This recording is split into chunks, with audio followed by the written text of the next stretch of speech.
First thanks to Veranda race the best pathway of competitive exam. ஏன் சொல்கிறேன்னா கண்ணுக்கு முன்னாடி இவ்வளோ வெற்றி பார்க்குறோம்ல, அதை வச்சு தான்.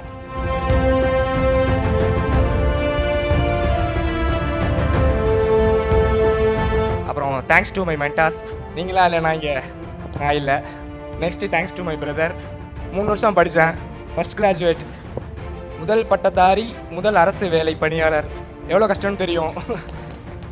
அதை விட இவ்வளோ நாளாக கஷ்டப்பட்டு இருக்க வீட்டுக்கு ஏதாவது பண்ணணும்னு நினைக்கும் போது நான் பண்ணல, என் தம்பி தான் பண்ணான். அதனால தான் அவனுக்கு தேங்க்ஸ். கடைசியாக பேரண்ட்ஸ் தேங்க்ஸ் சொல்லணும்னு நினைக்கல. ஹாப்பியாக இருக்கீங்கல்ல, இந்த ஹாப்பி கடைசி வரைக்கும் என் மூச்சு இருக்க வரைக்கும் பார்த்தனா அது போதும். ரொம்ப நன்றி. தேங்க்ஸ் டு வரண்டா.